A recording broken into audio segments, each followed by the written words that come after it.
आप देख रहे हैं इंडिया टाउन न्यूज, भारत की बात।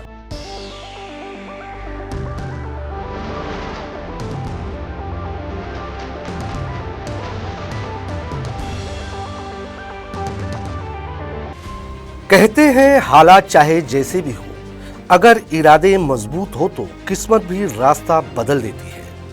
ये कहानी है संघर्ष, साहस और संकल्प की। वो कहानी एक आम महिला के असाधारण बनने की। ये कहानी है आबिदा अहमद की, एक ऐसा नाम जो आज मीडिया की दुनिया में एक पहचान है।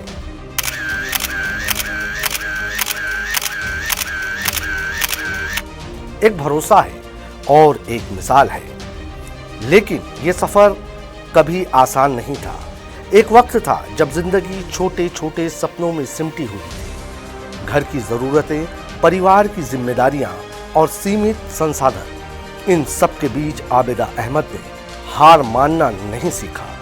कभी छोटा सा साड़ी का बिजनेस, तो कभी टिफिन सेंटर, कभी मोबाइल से जुड़ा कारोबार, तो अब हर्बल प्रोडक्ट का अपना ब्रांड। हर बार नई शुरुआत, हर बार नई चुनौती, लेकिन एक बात हमेशा समान रही, खुद पर भरोसा। कई बार लोगों ने सवाल उठाए, कई बार समाज ने रोका, लेकिन आबिदा अहमद ने हर ना को अपनी ताकत बनाई। और फिर आया वह मुकाम जहां से संघर्ष ने कामयाबी का नाम लिया। आज इंडिया टाउन न्यूज की सीईओ के रूप में आबिदा अहमद सिर्फ एक मीडिया प्लेटफॉर्म नहीं चला रही, बल्कि हजारों सपनों को आवाज दे रही है। आज वो उन महिलाओं की पहचान है जो चुपचाप संघर्ष करती हैं, जो हालात से लड़ती हैं और जो अपने दम पर खुद की दुनिया बनाती है। महिला दिवस के मौके पर आबिदा अहमद का ये सफर हर उस लड़की के लिए संदेश है कि हालात कभी आपकी पहचान तय नहीं करते, आपका हौसला आपकी पहचान बनाता है। ये सिर्फ एक कहानी नहीं, ये प्रेरणा है, ये आत्मनिर्भरता की मिसाल है और एक भरोसा है कि अगर एक महिला ठान ले तो वो इतिहास भी बदल सकती है। महिला दिवस पर एक सलाम इंडिया टाउन न्यूज की सीईओ आबिदा अहमद को। चलिए सुनते हैं उनके संघर्ष की कहानी, खुद उनकी जुबानी। नमस्कार, आप देख रहे हैं इंडिया टाउन न्यूज और मैं हूं आपके साथ कमर गौस। जैसा कि आज 8 मार्च यानी कि वुमेन्स डे, महिला दिवस, और महिला दिवस के मौके पर इंडिया टाउन न्यूज आप लोगों से ऐसी महिलाओं को रूबरू करवाएगा जिन्होंने अपनी मेहनत और अपने बलबूते पर एक मुकाम हासिल किया है। इसी कड़ी में हमारे साथ इंडिया टाउन न्यूज की सीईओ आबिदा अहमद साहिबा मौजूद है। हम उनसे उनके जिंदगी के सफर के बारे में बात करेंगे, क्योंकि उन्होंने भी एक छोटी सी शुरुआत की और ये कारवां इतना बढ़ता गया कि लोग आते गए और कारवां बढ़ता गया। चलिए, हम सबसे पहले आपका स्वागत है, इस्तकबाल है। शुक्रिया जी मैडम, मैं ये जानना चाहूँगा कि अगर हम बात करें, आज आप इंडिया टाउन न्यूज़ की सीईओ, लेकिन एक वक्त था कि आप भी इस चीज़ तक पहुँचने के लिए एक बड़ा स्ट्रगल रहा, एक बड़ी मेहनत रही। किस तरह से शुरुआत हुई, कहाँ से शुरुआत की आपने, ये जानना चाहूँगा। ये बहुत छोटी यानी कि मेहनत से शुरुआत की है मैंने अपने ज़िंदगी का काम। मैंने पहले एक साड़ी के यानी कपड़ों का व्यापार मैंने शुरू किया था, और वो बहुत छोटे रूप से किया था। और उस व्यापार को करते करते मैंने काफ़ी मेहनत, संघर्ष करते करते और भी काम किया और आगे बढ़ते गई। जिस तरह से आपने मेहनत की और आगे बढ़े, नो डाउट के इसमें फैमिली का और अपनों का साथ बहुत जरूरी होता है। तो कहते हैं जब अकेला आदमी निकलता है तो उसका साथ नहीं होता है, लेकिन किस तरह से फैमिली ने, घर के लोगों ने, बच्चों ने साथ दिया और किस तरह का उनका कंट्रीब्यूशन रहा आपके साथ? हाँ, फैमिली का साथ तो मेरे साथ सदा रहा है, क्योंकि अकेला इस मुकाम पे पहुंचना असंभव है। और सबसे पहला तो मैं उस खुदावंद करीम परमेश्वर का धन्यवाद करती हूँ कि उनका हमारे सर पे बहुत बड़ा हाथ है, बहुत बड़ा साया है, और उनकी रहमत से, उनके दी हुई हिम्मत से और अपने परिवार के साथ लेकर मैंने हर काम किया है, जिसमें मेरी बेटी है रुखसाना अहमद, बेटा है परवेज अहमद, अहमद रजा, और मुमताज। तो ये बच्चे मेरे हमेशा साथ रहे, हर हर मुकाम पे मेरे साथ, हर यानी कार्य में मेरा सहयोग दिए, जी। जिससे मैं आगे बढ़ती गई। एक अकेला साड़ी का ही बिजनेस नहीं, आपने उसके अलावा भी धीरे धीरे आगे बढ़ने के लिए बहुत से काम किए। हम जानना चाहेंगे ताकि हमारे आज की जो नस्ल है जी। एक प्रेरणा आपसे ले और वो भी छोटे काम को लेकर एक बड़ी मुकाम तक पहुंचे। हाँ, काम तो मैंने बहुत किया है और मैं ये कहना चाहूँगी सबको, ये संदेश है कि काम तो कोई छोटा नहीं होता। जी। हर कार्य जो भी अपने मेहनत से, दिल से, लगन से करो तो हर कार्य बड़ा है। मैंने पहले एक छोटा कपड़े का व्यापार किया, फिर उसके बाद मैंने एक टिफ़िन का, जो राजनांदगांव शहर में नहीं खुला था। ऐसा है कि सर्वप्रथम मैंने ही चालू किया था। तो मैंने टिफ़िन का काम किया, कुछ खाना जो गवर्नमेंट ऑर्डर मिलता था मुझे, कलेक्टर साहब वगैरह से सहयोग मिला, तो मैंने गवर्नमेंट काम भी मैंने जोड़ा। उसके साथ-साथ मैंने शाही हॉस्टल का काम, मुझे यानी हमारे दिनेश श्रीवास्तव जी कलेक्टर साहब थे, उनके द्वारा मुझे मिला था और मैंने शाही हॉस्टल का काम कम से कम 4 साल किया और वहाँ का मेस का कार्य मैंने पूरा किया और बखूबी बहुत अच्छे से किया। उसके बाद बस लगातार कार्य में आगे बढ़ती गई। एक ज़िंदगी में मुकाम हासिल करने का जुनून था मुझे और मेरे बच्चों को, तो मैंने आगे बढ़ते गया। फिर उसके बाद यही सब करते-करते मैंने एक हमारे घरोबा एक अच्छा आयुर्वेदिक काम था, मैन्युफैक्चरिंग था। तो मैंने सोचा कि अब कुछ नहीं तो इस मैन्युफैक्चरिंग को भी किया जाए, तो मैंने वो मैन्युफैक्चरिंग का काम भी शुरू किया। तो खुदा के रहमो करम से वो काम मेरा जो है वो इतना अच्छा आगे बढ़ा कि मुझे मेस का काम बंद करना पड़ा और मैंने मैन्युफैक्चरिंग काम में आगे बढ़ गया। इस तरीके से मेरा काम पे काम तरक्की आगे होते गया। और भी बहुत सारे काम मैंने किया, सहारा इंडिया का काम किया, कुछ उस समय एक न्यू यानी कि मोबाइल वगैरह सेलिंग होता था, वो भी मैंने सेल किया। जिस समय 33-15 और नए-नए आते थे, मैंने काफ़ी यानी स्टॉक मंगाती थी और उसमें जो मुझे परसेंट मिलता था, वो काम किया। काम तो मैंने बहुत छोटे-बड़े बहुत किए हैं इस ज़िंदगी के उसमें सफ़र में। तो उसके बाद अभी की अगर हम बात करें तो एक ब्यूटी प्रोडक्ट भी आप लॉन्च किए हुए हैं। हाँ, मेरे मैन्युफैक्चरिंग तो किस तरह का ब्यूटी प्रोडक्ट है और वो उसकी किस तरह से उसको अभी आपने उसको आगे बढ़ाया है और उसकी अभी क्या पोजीशन है? मेरा खुद का हर्बल का छत्तीसगढ़ में मैन्युफैक्चरिंग है, जिसमें फेस पैक बनता है, जो आज के दौर पे यानी महिलाओं को हो या जेंट्स युवा जो भी हैं कि जिस चेहरे के जो प्रॉब्लम होता है, जो केमिकल से भरे उपयोग करते हैं, उनके लिए मैंने प्योर यानी हर्बल से मिला हुआ फेस पैक बनवाया है। बालों का आजकल बहुत प्रॉब्लम है, बालों का झड़ना, बालों का रूखापन, ये सब चीज़ों को देखते हुए मैंने हेयर ऑयल का भी मैंने आविष्कार किया है। मैस्टोप्लाइजर है, ये बहुत सारे जो मेरे खुद के उत्पादन हैं, जो रुखसाना हर्बल ब्यूटी प्रोडक्ट के नाम से, जो आज छत्तीसगढ़ में चल रहा है, एमपी में और जहाँ-जहाँ मुझे डिस्ट्रीब्यूटर मंगाते हैं, मैं सप्लाई करती हूँ। ये तो किस तरह से अब एक नया एक बिजनेस और एक नई ऊंचाई, तो किस तरह से महसूस करती हैं आप और किस तरह से लोगों को प्रेरित कर रही हैं इस वक्त?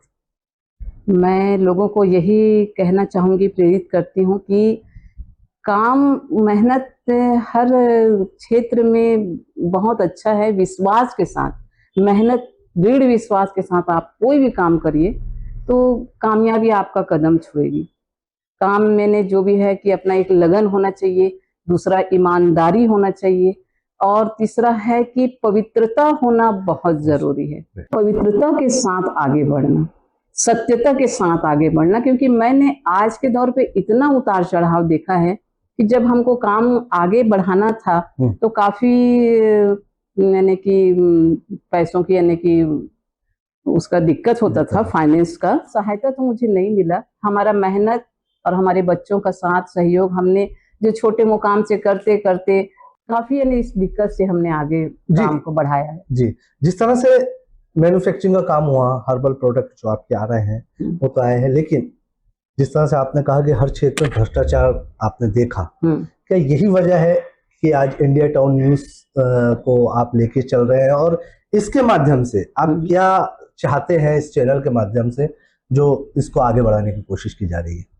हाँ, मैं उस समय ऐसा अंदर से मैं काफ़ी दुखित होती थी और बच्चों के साथ अपना एक बात ये शेयर करती थी और अपने आप में भी कहती थी कि अगर कहीं ऐसा कुछ मुझे मिलता या मैं ऐसा कुछ करके आगे बड़े मजबूत हो जाती, तो मैं ये जितने भी ये काम हो रहे हैं, जिस तरीके से लाचार, गरीब, जितने भी ये जो चीज़ें हैं ना, मैं आम जनता के सामने तक रख सकती, है ना? ये बातों को, ये प्रस्ताव को मैं रखती, क्योंकि कहीं पर कहीं किसी लोगों को करने में भी तो बहुत लोग इच्छुक होते हैं, लेकिन फाइनेंस की वजह से काफ़ी चाहे वो लड़के हो, आजकल पढ़े-लिखे लड़के, तो उसके वजह से वो परेशान हो जाते हैं, कुछ कर नहीं पाते हैं और उनको सहयोग नहीं मिल पाता।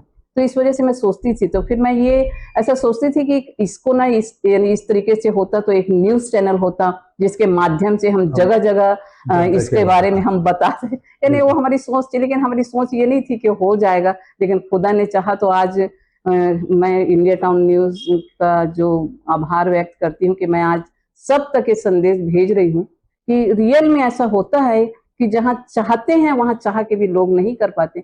अपन बोलते हैं कि बेरोज़गारी है ये, अगर उनको सहयोग मिला जाए तो सब आगे बढ़ सकते हैं। लेकिन हाँ, इच्छा, हिम्मत, ये सब होना और खुदा का साथ होना बहुत ज़रूरी है, बहुत ज़रूरी। परिवार का साथ भी बहुत ज़रूरी है। बोलते हैं ना, 5 उँगली होने से नहीं, जब पूरा इकट्ठा होता है तभी कोई ताकत बनता है ना? तो इसी तरीके से क्या है ना कि परिवार जब साथ है तो हर मंजिल हम पार कर सकते हैं। और मैंने इस तरीके से हर एक दौर पे मैंने कभी हिम्मत नहीं हारा। मैंने जब साई हॉस्टल का कार्य करती थी, तो मैंने आज एक और भी संदेश देना चाहूँगी कि कई लोग काम करते हैं और कुछ घाटा खा जाते हैं। उसके बाद वो एकदम अपने आप में निराश हो जाते हैं कि अब ये बंद कर दिया जाए। लेकिन आपको मैं बताती हूँ कि जब मैं काम करती थी, तो मेरा बिल बनता था, जो मेरे को मिलना रहता था, 1 लाख, 1,20,000 ऐसा महीने भर का जो मेरे को वहाँ से बिल मिलता था। और जब मैं अपना खर्च देखती थी, तो उसमें कम से कम 1,35, 1,40 इतना मेरा खर्च होता था। यानी मैं कम से कम हर मंथ 14,000, 15,000, 20,000 के लॉस में रहती थी। लेकिन मुझे अपना घर चलाना रहता था। लेकिन मैंने काम नहीं बंद किया। मैं सोच के मजबूर हो जाती थी कि अगर कहीं मैं काम बंद कर दूँगी तो फिर मैं क्या करूँगी? कैसे होगा?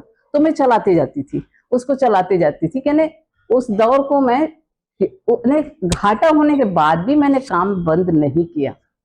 हिम्मत आपकी जिंदगी में कितनी भी मुश्किल आता है जी, हिम्मत आपको नहीं छोड़ना है, आपकी हिम्मत को पकड़े रहना है और तभी आपको उस पर कामयाबी मिलेगी। मतलब हम साथ ही साथ ये जानना चाहेंगे, यानी कि आज जो है तो वुमेन्स डे है, इस मौके पर आज की जो नई नस्ल है, जो जरा से में हिम्मत हार जाती है और कोई भी काम को अधूरा छोड़ देती है, ऐसे लोगों को आप क्या मैसेज देना चाहेंगे कि वो अपनी हिम्मत ना हारे और काम को दृढ़ता और मजबूती के साथ अंजाम दे?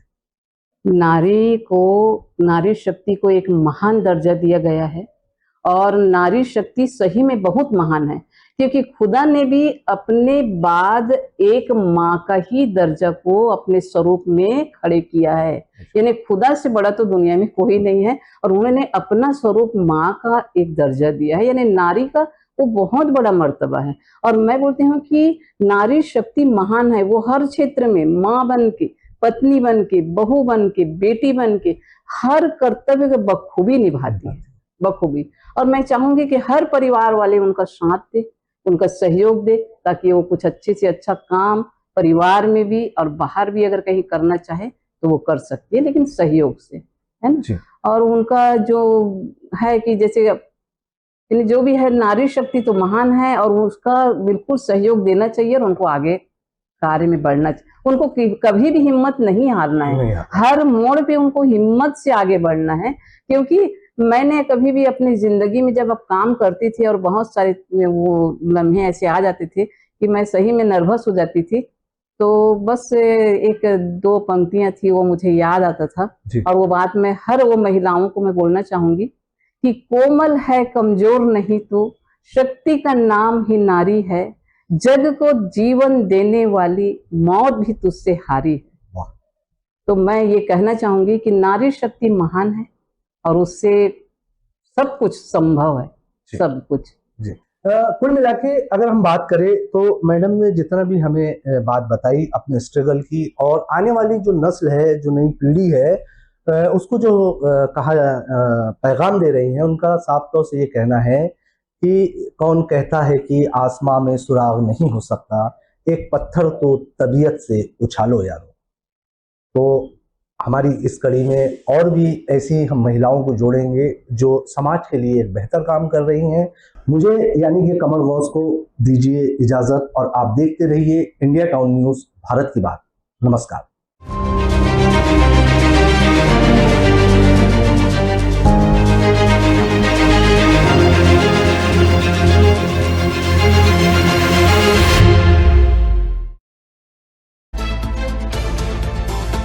आप देख रहे हैं इंडिया टाउन न्यूज़, भारत की बात।